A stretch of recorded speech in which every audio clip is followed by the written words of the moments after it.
Hello everyone, welcome back to the session Financial Accounting. To be continued with chapter number 4 subsidiary book. In that we are learning about cash book. In previous lecture we have discussed how to record transactions in simple cash book and how to post them in ledger account. In today's lecture we will see how to record transactions in cash book with cash, bank and discount column. So let's start. Record the following transaction for January 2012 in the appropriate books of prime entry of Hari and post the same in ledger. बघा हरीच्या prime books of prime एंट्रीमध्ये तुम्हाला transactions record करायला सांगितलेत आणि त्याचं posting लेजरमध्ये करायला सांगितलं. अगोदरच्या लेक्चरमध्ये लेजर पोस्टिंग कसं करतात ते आपण बघितलेलं असल्यामुळे इथे आपण लेजर पोस्टिंग करणार नाही आहोत. ही पहिली गोष्ट. दुसरा विषय असा की कॅशबुकमध्ये कोणतंही ट्रान्झॅक्शन रेकॉर्ड करत असताना, कारण cashbook is a book of prime entry आहे, लक्षात घ्या. Journal is a book of prime entry आपण म्हणतो, तसंच सबसिडायरी बुक ही सुद्धा बुक्स ऑफ प्राईम एंट्री आहेत. त्यातलं कॅशबुक हे सुद्धा बुक ऑफ प्राईम एंट्री असल्यामुळे you have to record narration with each entry, म्हणजे प्रत्येक एंट्रीच्या मागोमाग तुम्हाला नरेशन रेकॉर्ड करावं लागतं. तर त्यामुळे रेकॉर्ड नरेशन करायचं आहे, पण नरेशन कसं लिहितात हेही तुम्हाला माहीत आहे. आणि मुळात इथे मी जे कॅशबुकचा प्रोफॉर्मा किंवा कॅशबुकचं जे आन्सर दाखवलेलं आहे ते एका स्क्रीनमध्ये दिसण्यासाठी म्हणून मुळात नरेशन वगैरे लिहिलं की ते पूर्ण अकाउंट एका स्क्रीनमध्ये येत नाही आहे, म्हणून मी ते नरेशन लिहिलेलं नाही आहे. But you have to record narration with each transactions. विद्यार्थी मित्रांनो, इथे कॅशबुकचा प्रोफॉर्मा बघा, जसं लेजर आपण क्रिएट करतो सेम तसंच डेट.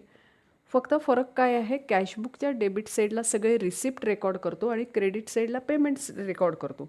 आणि म्हणून डेट नंतरचा जो कॉलम आहे तो receipt number, particulars, ledger folio, discount, cash column, bank column. परत पुन्हा डेट. आता क्रेडिट साईडला पेमेंट रेकॉर्ड करत असल्यामुळे voucher number, particulars, ledger folio, discount, cash column आणि बँक कॉलम. अशा प्रकारे तुम्ही कॅशबुक आखून घ्यायचं आहे. Let's start with transaction.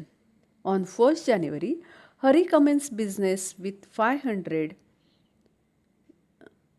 with a capital of 500 introduced in cash and rupees 9,500 introduced by transfer from his personal saving bank account to current account open in the name of the business with Dena bank.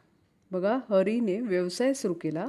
व्यवसायात त्याने 500 रुपये आणले cash म्हणून आणि 9,500 रुपये स्वतःच्या saving अकाउंटमधनं बिझनेसच्या अकाउंटमध्ये ट्रान्स्फर केले आणि देना बँकेत बिझनेसचं करंट अकाउंट ओपन केलं. साहजिकच आहे, व्यवसायात 9,500 पण आले आणि 500 पण आले, पण हे 500 ॲक्च्युअली व्यवसायात आले आणि 9,500 बिझनेसच्या बँक अकाउंटवर जमा झालेत. So the entry will be cash account debit 500, Dena bank account debit 9,500 to capital. Let's see. Here cash account debit 1st January to capital. Cash कॉलममध्ये 500 आणि 9,500 बँक कॉलममध्ये रेकॉर्ड केलेत.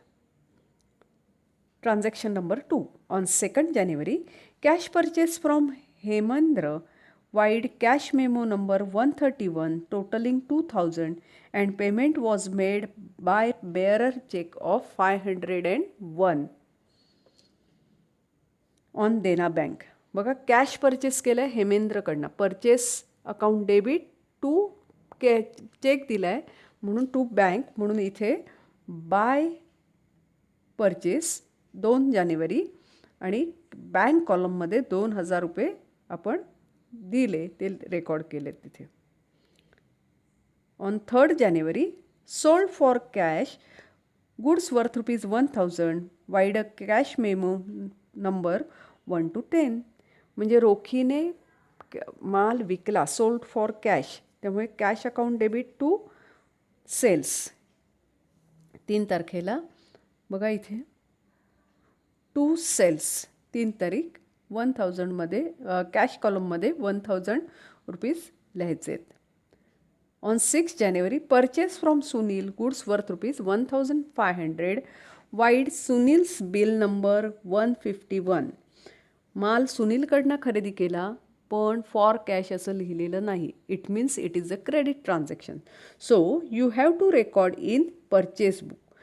लक्षात घ्या, परचेस बुक सेल्स बुकमध्ये सगळी क्रेडिट ट्रान्झॅक्शन्सच record होतात.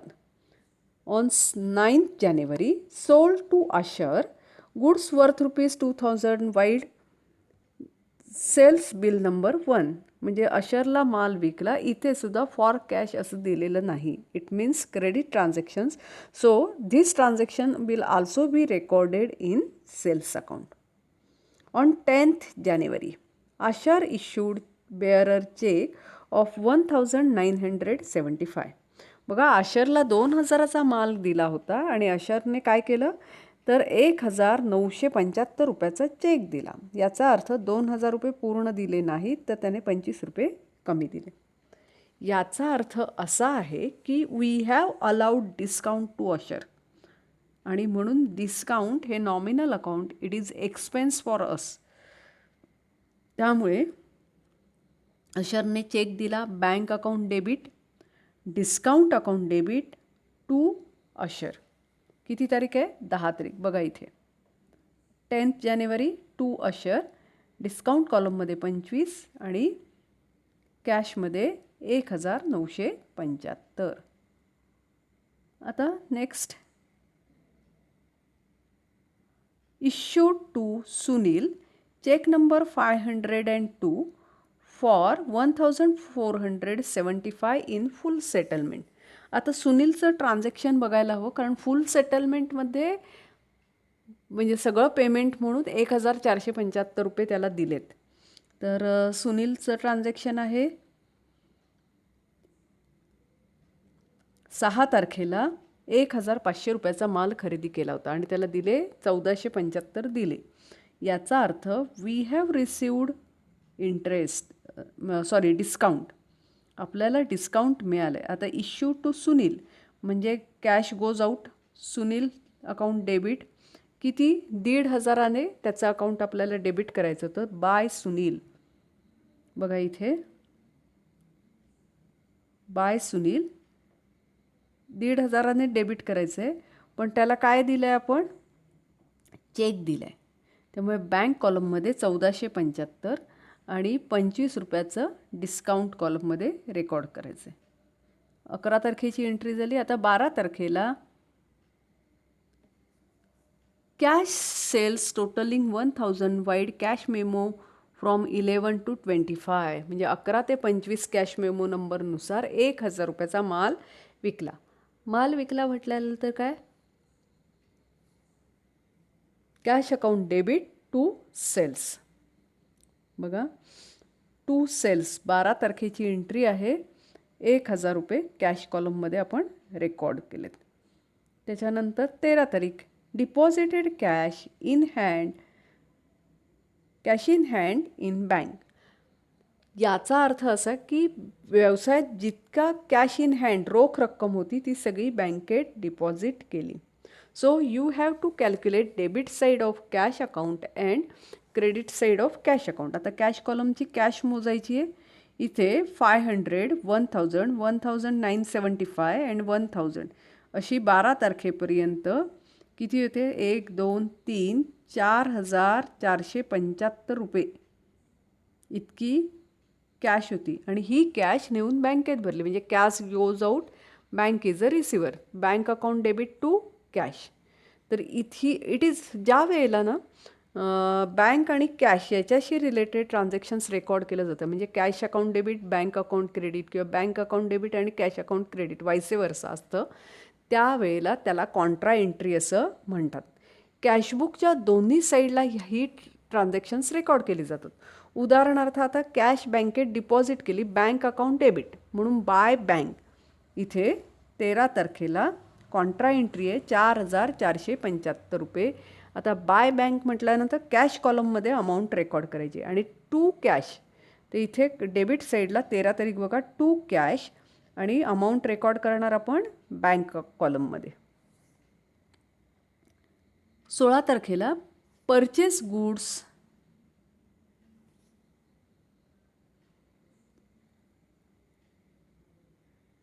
worth ₹5,000 from Jayesh wired bill number 501 and sold the same to Kashyap for 6,000 wired Hari's bill number 2. बघा, जयेशकडनं 5,000चा माल खरेदी केला आणि तोच माल कश्यपला 6,000ला विकला. Here not mention that it is cash transaction, म्हणजे कॅश परचेस म्हटले का किंवा कॅश सेल्स म्हटले का, नाही. Therefore this is credit transaction. So ज्या वेळेला तुम्ही जयेशकडनं माल खरेदी करता, you have to record this transaction in purchase book आणि when you are selling this goods to Kashyap you have to record it in sales book. त्यामुळे 16 तारखेची एंट्री येणार नाही. 17 तारीख Kashyap return 25% of goods and the same were return to Jayesh. आता बघा, 6,000ला माल विकला होता, त्यातले 25%चा माल कश्यपने 25% किमतीचा माल कश्यपने परत केला. 6,000ची 25% म्हणजे 1,500 रुपयाचा माल त्याने परत केला. याचा अर्थ 4,500 रुपयाचा माल फक्त ठेवून घेतला. तर कश्यपने माल परत केला आणि तोच माल हरीने पुन्हा जयेशला परत केला. हे सगळं परचेस रिटर्न आणि सेल्स रिटर्नमध्येही रेकॉर्ड होणार, इथे कॅशबुकमध्ये रेकॉर्ड होणार नाही. पण तुम्हाला इथे काय करायचं आहे, पेमेंट करताना याचा फक्त विचार करावा लागेल. 18 तारखेला received from Kashyap cheque of ₹4,475 in full settlement. आत्ता इथे बघावं लागेल की कश्यपकडनं किती रुपयाचा चेक मिळायला हवा होता. तर 6,000 रुपयाचा माल विकला, 25%चा माल परत आला, म्हणजे 4,500 रुपये मिळायला हवेत आणि प्रत्यक्षात मिळाले किती, 4,475, म्हणजे 25 रुपये कमी मिळालेत. म्हणजे we have allowed discount to Kashyap. कश्यपला आपण डिस्काउंट अलाव केलं.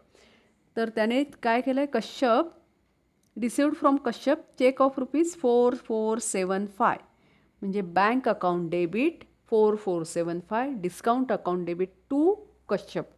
कारण हे पैसे कोणी दिलेत, कश्यपने. बघा 18 तारखेला टू कश्यप, डिस्काउंट कॉलममध्ये 25 आणि बँक कॉलममध्ये 4,475 रेकॉर्ड करायचे.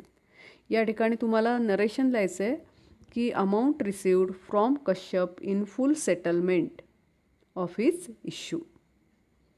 22 तारखेला issued cheque 503 to Jayesh for 3,700 in full settlement. आता जसं कश्यपचं फुल सेटलमेंट केलं, same way you have to settle Jayesh. आता जयेशकडनं काय केलं होतं, माल खरेदी केला होता 5,000चा, पण त्यातला 25% माल त्याला परत केला. 25% म्हणजे 1,250 रुपीजचा माल त्याला परत केला. याचा अर्थ आपण त्याच्याकडनं माल फक्त 3,750चा खरेदी केला. तर ते 3,750 त्याला परत करायचे होते, तर आपण 3,700च परत करतो आहे. 50 रुपयाचं डिस्काउंट आपल्याला मिळतं आहे आणि म्हणून चेक देतो आहे. Cash goes out. कोणाला देतो आहे, Jayesh. Jayesh is a receiver, म्हणून बाय जयेश अकाउंट 22 तारीख, बाय जयेश अकाउंट 50 रुपये डिस्काउंट आणि 3,700 रुपये बँक अकाउंट.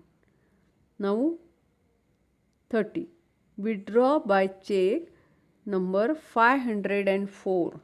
बघा, चेकने पैसे काढले बँकेतनं 250 फॉर ऑफिस यूज. ऑफिस यूजसाठी काढले म्हटल्यानंतर काय येणार, बँकेतनं पैसे काढले, नॉर्मल आहे. तर cash account debit to bank, ही पुन्हा कॉन्ट्रा एंट्री आहे. किती तारखेची, तर 30 तारखेची. बघा, 30 जानेवारीला cash account debit by cash, contra entry bank कॉलममध्ये अमाऊंट लिहायची आणि टू बँक कॉन्ट्रा एंट्री असल्यामुळे कॅश कॉलममध्ये अमाऊंट येणार. And last transaction withdraw by cheque number 505 500 for residential use. आता रेसिडेन्शियल यूज म्हणजे पर्सनल यूजसाठी 500 रुपये बँकेतनं काढले. त्यामुळे काय होणार एंट्री, तर drawing account debit to bank. कळलं. आणि बँक कॉलममध्ये किती रुपये लिहायचे आहेत, 500 रुपये लिहायचे आहेत. विद्यार्थी मित्रांनो, नेहमी लक्षात ठेवा, cash book always have debit balance. म्हणून कॅश बुकची डेबिट साईड मोठी असते, म्हणून पहिल्यांदा टोटल करायला कॅश बुकची घ्यायची आहे. डिस्काउंट कॉलमची जेवढी टोटल असेल तशीच तिथे तुम्हाला बॅलन्सिंग काही करायचं नाही आहे. जसं की आपल्याच्या आत्ताच्या प्रॉब्लेममध्ये डिस्काउंट कॉलममध्ये इथे 50 रुपये आहेत डेबिट साईडला आणि क्रेडिट साईडला 75 रुपये, ते तसंच ठेवायचे, काही फरक पडत नाही. आता कॅश बुक जे आहे ते कॅश कॉलम आपण टोटल करायची आहे, ती होते 4725 आणि त्याच्यात ना 4475 रुपये वजा केलेत की 225 रुपये काय झालं, बॅलन्स कॅश इन हँड शिल्लक राहिली आहे. त्याच्यानंतर बँक कॉलमची टोटल केली, it becomes 18,450. You have to deduct credit side आणि क्रेडिट साईड वजा केल्यानंतर किती बॅलन्स मिळते, 10,525 इतकी बॅलन्स मिळते. आणि ही झाली बाय बॅलन्स कॅरीड डाऊन 31 तारखेला महिन्याच्या शेवटी. ही महिन्याच्या शेवटची जी बॅलन्स आहे ती काय होणार, परत 1 जानेवारी नाही येणार, फेब्रुवारी येणार. तर 1 फेब्रुवारीला to balance brought down same, कॅशमध्ये 250 रुपये आणि बँक कॉलममध्ये 10,525. विद्यार्थी मित्रांनो, तो तुमच्या लक्षात आलं असेल की cashbook with cash and bank column कसं सोडवायचं. हे लेजर पोस्टिंग तुम्ही करायचं आहे, तुम्हाला शिकवलेलं आहे. तसेच या प्रत्येक ट्रान्झॅक्शनच्या खाली तुम्हाला काय करायचं आहे, नरेशन पास करायचं आहे, म्हणजे नरेशन लिहायचं आहे. So thank you for today. We will meet again. Have a nice day to you.